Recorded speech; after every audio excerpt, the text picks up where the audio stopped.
Assalamualaikum warahmatullahi wabarakatuh. Perkenalkan, saya Dr. Suhaila, SSI MSI, dosen Prodi S1 Rekayasa Nanoteknologi, Fakultas Teknologi Maju dan Multidisiplin Universitas Airlangga. Saya bergabung menjadi staf mengajar di program studi S1 Rekayasa Nanoteknologi sejak tahun 2022.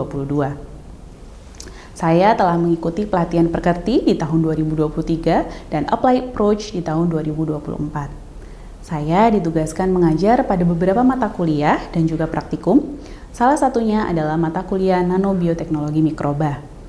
Saya melaksanakan pembelajaran mata kuliah Nanobioteknologi Mikroba sesuai dengan rancangan pembelajaran semester atau RPS untuk mahasiswa S1 Rekayasa Nanoteknologi semester 4 dengan bobot 2 SKS. Capaian pembelajaran lulusan atau CPL yakni mahasiswa mampu mengetahui prinsip nanobioteknologi beserta aplikasi rekayasanya di bidang life science atau energi dan juga lingkungan. Serta capaian pembelajaran mata kuliah atau CPMK-nya adalah mahasiswa diharapkan dapat menguraikan konsep dasar mikrobiologi dan juga nanoteknologi, metode sintesis, dan juga aplikasi dari nanomaterial berbasis mikroba dalam bidang medis, energi, dan juga lingkungan. Mata kuliah ini sesuai dengan keahlian saya, yaitu keahlian di bidang nanobioteknologi. Inovasi pembelajaran yang saya lakukan adalah menggunakan tampilan visual berupa ilustrasi dan gambar pada PowerPoint saat pembelajaran di kelas. Pengajaran juga dilakukan secara interaktif dan dua arah, memberikan pertanyaan dalam bentuk case study sederhana di akhir materi, dan juga penugasan pembuatan resume materi dalam bentuk mind mapping.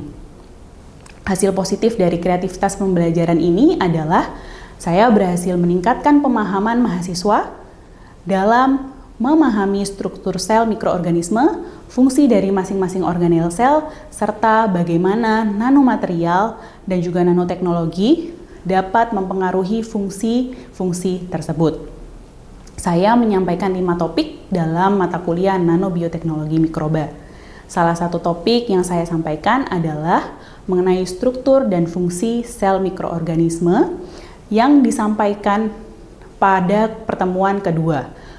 Capaian pembelajaran mata kuliah dari materi ini adalah mahasiswa mampu menjelaskan mengenai struktur dan juga fungsi dari sel mikroorganisme.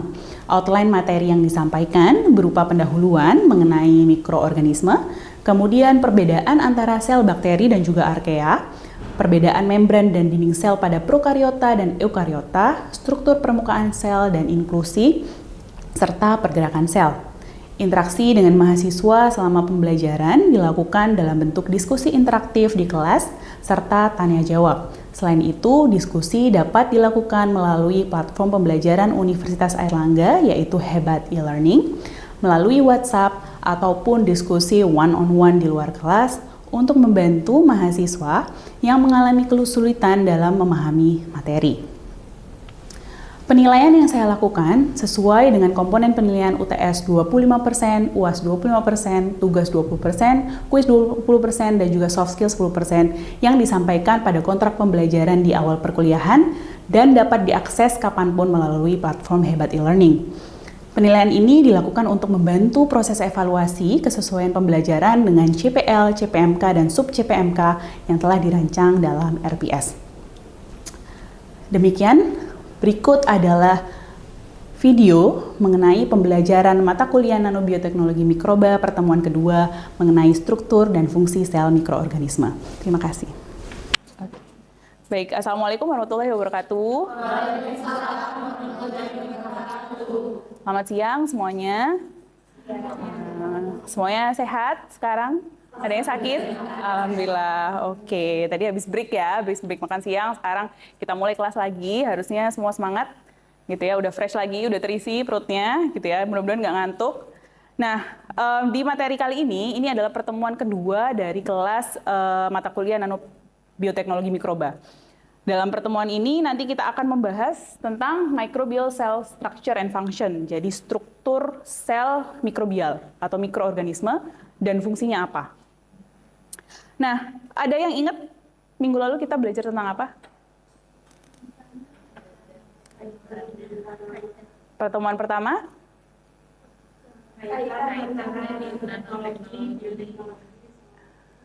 Oke, masih ingat ya? Tips-tips masih ingat lah. Jadi pertemuan pertama kita sudah membahas tentang tentang arti dari mata kuliahnya itu sendiri. Jadi nanobioteknologi mikroba. Apa sih kaitannya antara mikrobiologi, bioteknologi, dan juga nanoteknologi? Gitu, sampai akhirnya melahirkan nanobioteknologi mikroba.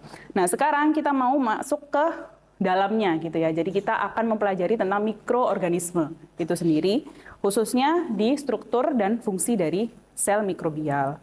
Ini adalah outlines-nya yang akan kita bahas pada hari ini. Yang pertama kita akan membahas tentang apa bedanya bakteri dengan archaea. Kemudian kita membahas tentang apa itu sel membran dan juga dinding sel atau sel wall. Kemudian kita akan membahas tentang cell surface structures and inclusion. Lalu nanti di akhir kita akan membahas tentang pergerakan sel atau cell locomotion. Nah, saya ingatkan kembali ya, ini sudah disampaikan juga di kontrak bahwa perkuliahan ini adalah perkuliahan untuk memenuhi CPL, yaitu memiliki kemampuan untuk mengikuti perkembangan ilmu dan teknologi secara umum dan secara khusus pada bidang life science atau energi dan lingkungan. Kemudian CPMK atau capaian pembelajaran dari mata kuliah nanobioteknologi mikroba ini adalah agar mahasiswa mampu menjelaskan struktur dan fungsi dari sel mikroorganisme. Oke. Kita masuk ke outline yang pertama, yaitu kita akan membahas tentang apa itu perbedaan bakteri dan juga archaea. Tapi sebelum ke situ, nah kita akan recalling lagi nih, ini kemarin sudah saya jelaskan di minggu lalu, apa itu mikroorganisme. Ada yang masih ingat? Kenapa kok namanya mikroorganisme? Mikro. Oke, ukurannya kecil, tidak hanya kecil, tapi dia juga tidak bisa dilihat dengan mata telanjang. Jadi dia hanya bisa dilihat dengan mikroskop ya. Jadi makanya namanya mikroorganism. Dan mikroorganism di bumi ini banyak sekali ya, banyak sekali bentuknya, formnya, kemudian warnanya juga banyak sekali gitu. Dan biasanya microbes ini mereka membentuk komunitas gitu yang kita namakan dengan microbial communities. Jadi jarang banget kita menemukan sel mikrobial itu hanya satu gitu ya, sendirian di suatu tempat tertentu, biasanya jarang gitu ya, selalu dengan berkelompok gitu atau membentuk komunitasnya. Nah, ini adalah pohon filogeni. Kenapa kok bakteri itu dibedakan dengan archaea dan juga eukarya? Karena ada yang tahu eukarya itu apa? Masih ingat? Kalau bakteri dan archaea dia termasuk dalam organisme prokaryotik ya, gitu ya. Jadi kalau eukarya ini contohnya adalah kita, gitu ya. Jadi kita adalah organisme eukaryotik. Nah, sedangkan bakteri dan archaea itu beda lagi gitu cabangnya. Kenapa kok archaea ini juga dibedakan dengan bakteri? Padahal dia mirip sebenarnya sama bakteri. Karena ada beberapa sifat dari archaea itu yang ternyata mirip dengan eukaryotik gitu, sehingga dia tidak bisa digolongkan atau tidak bisa disamakan dengan bakteri. Nah, ini adalah contoh dari sel prokaryotik ya. Jadi baik bakteri maupun archaea dia termasuk dalam golongan sel prokaryotik. Oke. Lalu ini adalah berbagai macam contoh bakteri atau contoh mikroorganisme dilihat dari morfologinya. Kalau kalian dengar kata-kata morfologi itu kan berarti struktur ya, jadi tentang bentuk, gitu. Bentuknya seperti apa. Nah, memang bakteri-bakteri ini dibedakan karena bentuknya berbeda. Gitu. Jadi bentuknya ada yang misalnya kokus atau bentuknya circle gitu ya, bulatan-bulatan kita namakan kokus. Biasanya bentuk ini juga muncul di dalam penamaan dari bakteri itu, gitu. Misalnya bacillus gitu ya, bacillus berarti bentuknya basil atau seperti batang.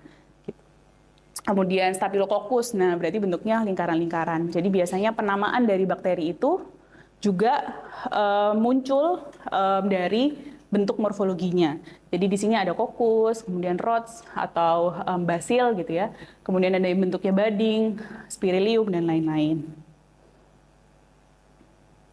Nah, ada yang masih ingat tentang struktur dari bakteri atau cell structure dari ya bakteri lah yang paling umum. Apa saja isinya bakteri itu? Apa aja kalau di sini? Ada sitoplasmanya ya. Kemudian kalau di bagian yang luarnya biasanya ada, yang paling luar adalah dinding selnya. Masuk ke dalam ada membran selnya gitu ya, baru nanti kita masuk ke dalam ketemu dengan organel-organel sel yang ada di dalam bakteri. Nah, struktur sel dari archaea dan bakteri itu berbeda. Gitu ya. Nanti akan kita lihat lagi tabelnya di akhir, gitu ya. Tapi yang jelas perbedaannya di sini adalah struktur dari archaea ini lebih difokuskan, jadi dinding sel dan juga ya dinding selnya terutama ya, itu kandungannya bisa membantu bakteri tersebut untuk bertahan di tempat yang ekstrim. Karena archaea ini banyak ditemukan di lingkungan yang ekstrim. Makanya beberapa bakteri tidak bisa bertahan di lingkungan yang ekstrim karena memang struktur dinding selnya berbeda. Nah, itu adalah salah satu ciri major ya yang bisa ditemukan yang bisa membedakan archaea dengan bakteri. Oke, sekarang kita bedah dari sel membran dan juga sel wall-nya. Ke sel membran dulu. Jadi secara unsur, nah sel membran dari bakteri dan archaea itu berbeda.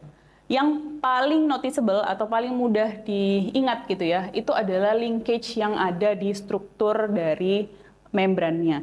Jadi kalau di bakteri, ikatan yang terjadi antara asam lemak gitu ya dengan gliserol adalah ikatan ester. Gitu. Sedangkan kalau di archaea, ya ikatannya adalah ikatan ether.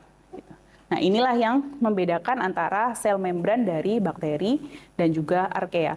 Kalau dari segi fungsinya, sama nggak menurut kalian kalau sel membran antara archaea dan bakteri? Sama ya, kurang lebih sama. Ada yang ingat? Sel membran sama dengan membran sitoplasma pada umumnya. Fungsinya adalah untuk apa? Ada di situ sebagai gatekeeper ya, jadi dia sebagai gatekeeper, tempat untuk filter ya, mana nutrisi atau material-material yang bisa masuk dan mana yang harus dikeluarkan. Nah, itu proses dari filternya itu adalah di sitoplasmic membran, baik archaea maupun bakteri sama fungsinya. Yang berbeda adalah struktur penyusunnya. Oke. Kemudian di sel membran juga terdapat protein-protein yang nempel, gitu ya. Ada dua jenis protein yang secara umum nempel ya, itu kita namakan protein integral dan juga protein periferal. Protein integral adalah protein yang ada di sepanjang sel membran, gitu ya, dari outer layer sampai inner layer dia ada. Sedangkan protein periferal itu hanya berada pada bagian luarnya saja. Gitu ya, atau di bagian outer membrannya saja atau di bagian inner membrannya saja. Itu jadi tidak berada sepanjang sitoplasmic membrannya. Nah, ini tadi perbedaannya ya dengan archaea. Kalau di archaea tadi ikatannya ikatan ether ya. Oke. Nah, ini adalah fungsi dari sel membran. Tadi kalian sudah menyebutkan bahwa fungsinya adalah gatekeeper, Bu. Jadi untuk permeabilitas barrier atau sebagai membran untuk memfilter ya. Selain itu, sitoplasmic membran atau sel membran itu juga berfungsi sebagai protein anchor dan juga energy conservation atau penyimpanan energi. Oke. Tadi kita membahas tentang sel membran. Sekarang lanjut ke sel wall. Jadi dinding sel, beda ya antara membran sel dengan dinding sel. Nah, kalau dinding sel, bakteri dan archaea ini berbeda, gitu. Nah, di bakteri penyusunnya adalah peptidoglikan. Jadi ada bagian yang namanya peptidoglikan. Peptidoglikan atau susunan dari dinding sel bakteri inilah yang nantinya akan membedakan bakteri tersebut termasuk bakteri gram negatif atau gram positif. Ada yang pernah dengar tentang gram negatif dan gram positif? Belum pernah ya? Nah, gram negatif dan gram positif ini sebenarnya penamaannya dinamakan dari staining reagennya, namanya gram staining reaction. Jadi makanya ada istilah gram positif dan gram negatif. Jadi kalau positif itu berarti nanti ketika diberikan staining gram, dilakukan prosedur staining, dia akan menghasilkan warna kristal violet atau warna ungu. Sedangkan gram negatif, dia akan berwarna merah. Gitu. Contohnya apa? Gram negatif itu E. coli, itu gram negatif. Kemudian yang gram positif contohnya adalah Staphylococcus ya, aureus, itu adalah gram positif. Kenapa kok bisa satunya ungu, satunya merah? Ada yang tahu? Kalau dilihat dari gambar ini, apa bedanya gram negatif sama gram positif? Oke, peptidoglikannya. Kenapa peptidoglikannya? Gram positif lebih tebal ya daripada gram negatif. Kalau gram negatif hanya sebaris ini aja, jadi tipis sekali. Yang kedua, membrannya, benar banget, struktur membrannya. Jadi kalau misalnya gram positif itu hanya satu layer ya. Jadi hanya satu layer saja. Kalau misalnya gram negatif dia punya outer membran dan juga inner membran. Gitu ya. Yang di tengahnya nanti ada peptidoglikannya. Jadi 3 lapis. Kalau yang positif hanya 2 lapis saja. Gitu. Itulah perbedaannya. Nah, ketika diberi staining gram, nah nanti bakteri yang gram positif itu akan masuk gitu ya staining gramnya dan dia akan menghasilkan warna ungu. Sedangkan di gram negatif, nah nanti staining gramnya itu tidak bisa masuk gitu. Jadi dia akan ketika diberi pewarna dia tidak bisa menghasilkan warna ungu gitu. Jadi warnanya tetap merah. Itu karena ada inner layer yang melindungi bagian dalamnya. Oke. Kemudian di dalam gram negatif juga terdapat periplasma. Jadi kan outer layer ada inner layer, ada outer layer membran ya. Jadi di antara itu terdapat daerah yang semacam gap gitu ya, yang kita namakan periplasma. Nah, periplasma ini apa fungsinya? Periplasma ini adalah tempat untuk menempelnya protein-protein. Jadi protein-protein yang tadi, yang berfungsi untuk pertukaran zat tadi, itu juga menempel di periplasma ini. Jadi kalau di gambar ini kalian bisa lihat ini yang ungu-ungu, ini adalah protein-protein yang akan menempel dan juga membantu nanti proses dari transaksi material gitu ya, atau nutrisi di dalam dan di luar sel. Kemudian di sini juga di bakteri gram negatif juga ada yang namanya porin, gitu ya. Jadi dia celah-celah kecil, porus-porus gitu ya, kecil. Fungsinya juga sama, tempat untuk pertukaran, transport nutrisi. Nah, di sini ada video yang sebetulnya bisa kalian lihat ya nanti di rumah, gitu, tentang bakteri dan juga komposisinya atau struktur di dalam bakteri tersebut. Oke. Sampai sini di materi tentang sel wall dan juga sel membran, apakah ada pertanyaan? Oke, silakan Mira. Terima kasih Bu Ella. Perkenalkan nama saya Mira. Di sini saya bertanya apakah ada metode khusus untuk mengetahui antara gram positif atau gram negatif? Oke. Terima kasih. Oke, terima kasih Mira atas pertanyaannya. Nah, ini jadi yang bisa kita lakukan pertama kali adalah dengan melakukan staining reaction dulu dengan gram ini tadi. Nanti kita akan melihat kalau misalnya sel dari bakteri tersebut menghasilkan warna ungu, berarti dia adalah gram positif. Kemudian kalau dia warnanya merah, berarti dia gram negatif. Selain itu, yang kedua kita bisa langsung melakukan pengamatan di mikroskop. Gitu ya, secara mikroskopik kita bisa melihat gitu ya dengan mikroskop dengan pembesaran yang sangat besar, kita bisa lihat layer dari bagian luarnya dari bakteri tersebut gitu ya. Ketika dia memang peptidoglikannya tebal seperti ini, jadi peptidoglikannya tebal ya, dan cuma ada satu layer dari membran, itu berarti dia termasuk bakteri gram positif gitu. Kalau misalnya dia 3 layer, berarti dia gram negatif. Gitu. Apakah sudah menjawab? Oke, makasih. Ada pertanyaan lagi? Saya lanjutkan ya. Oke, selanjutnya adalah tentang cell surface structure. Jadi ini adalah beberapa struktur yang ada di permukaan ya, di luar dari dinding sel. Yang pertama adalah ada kapsul ya, dan juga slime layer yang biasanya menyeliputi bakteri. Nah ini biasanya untuk memudahkan dia dalam hidup di lingkungan tertentu gitu ya.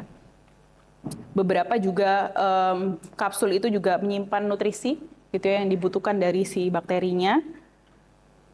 Kemudian selain itu ada yang namanya fimbri. Fimbri ini adalah bulu-bulu kecil gitu ya, yang ada di sekitar bakteri ataupun di arkea ya. Jadi fungsinya adalah untuk locomotion atau pergerakan. Jadi dia bisa berenang, dia bisa gliding, dia bisa pindah dari satu tempat ke tempat yang lain itu karena memang punya alat gerak yang kita namakan fimbri.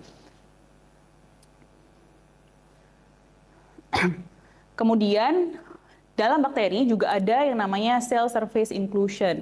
Jadi ada bagian dalam bakteri tersebut yang fungsinya adalah untuk inklusi atau untuk menyimpan cadangan makanan. Kenapa kok ini penting gitu ya? Ini sangat penting terutama bagi anak-anak nano gitu ya. Karena biasanya kemampuan bakteri untuk menginklusi ini kita pakai untuk mensintesis suatu material tertentu. Gitu ya. Contohnya seperti ini. Ini adalah bakteri yang mampu menyimpan karbon gitu. Jadi ketika misalnya kita membutuhkan sintesis karbon atau membutuhkan karbon dari daerah tertentu gitu ya, kita bisa memanfaatkan dari bakterinya. Jadi kita taruh bakteri gitu, dia mampu men-take out karbon ya dari situ, kemudian kita ambil bakterinya, kita ambil materialnya dari inklusi bakteri tersebut. Gitu ya. Kemudian ini adalah bakteri yang menyimpan sulfur misalnya. Jadi kalau misalnya diamati itu terlihat ya ada semacam vesikel-vesikel gitu ya, granul-granul kecil di dalam bakteri tersebut yang isinya adalah sulfur gitu. Kemudian nah ini mungkin yang sering terdengar juga adalah magnetosom. Jadi bakteri ini mampu menyimpan cadangan Fe di dalam tubuhnya. Jadi kita juga bisa mensintesis Fe dari bakteri gitu. Jadi inklusi yang dilakukan oleh bakteri. Jadi ini contoh aplikasi-aplikasi ya, mengapa mata kuliah nano bioteknologi mikroba ini sangat penting gitu ya. Oke, nah selanjutnya kita akan membahas tentang cell locomotion.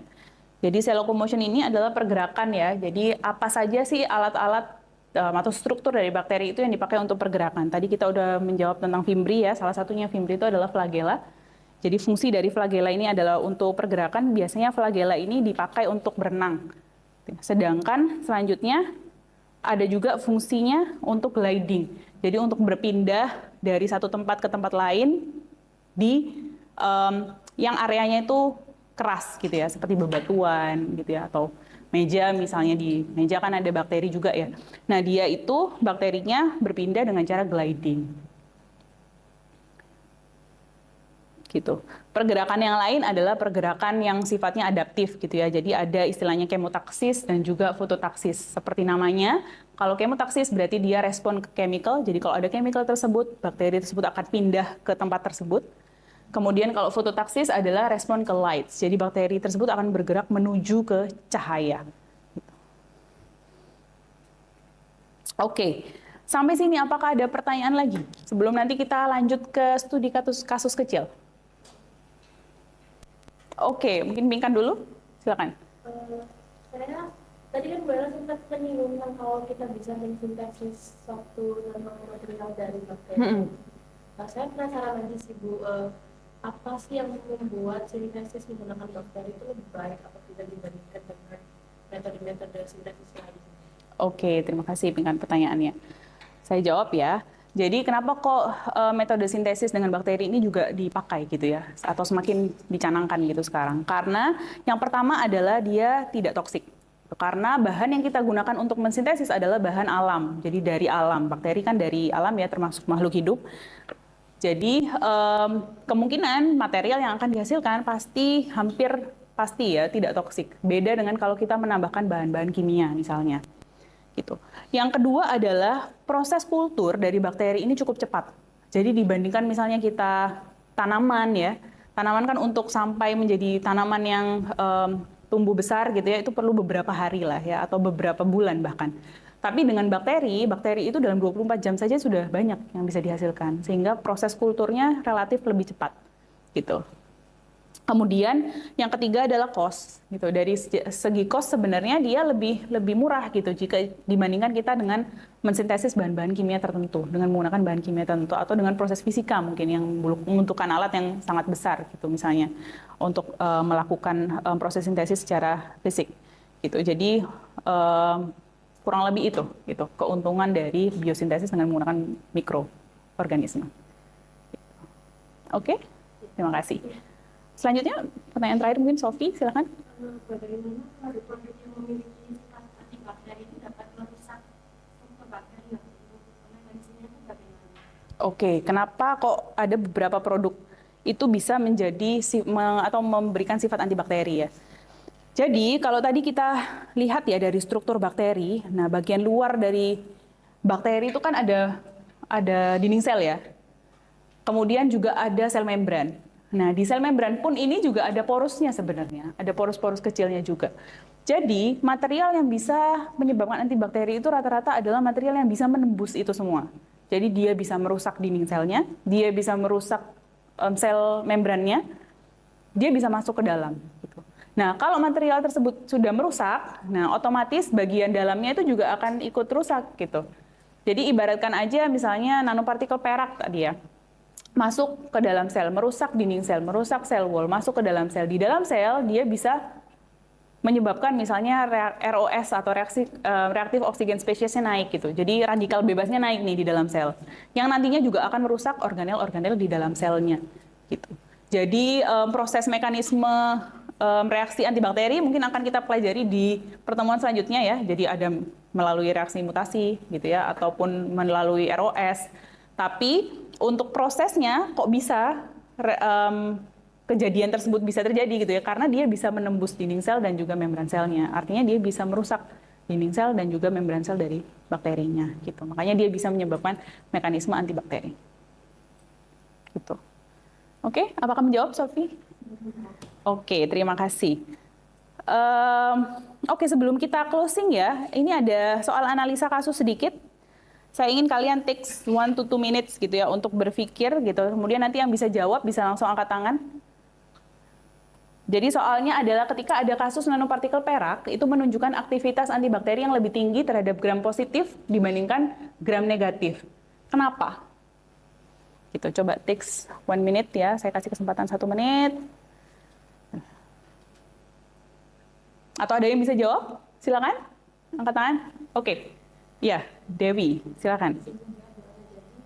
Kenapa nanopartikel ini lebih tinggi terhadap bakteri gram positif? Karena bakteri gram positif ini memiliki lapisan peptidoglika yang lebih tebal dan tidak memiliki lapisan polisakarida seperti yang ada di gram negatif.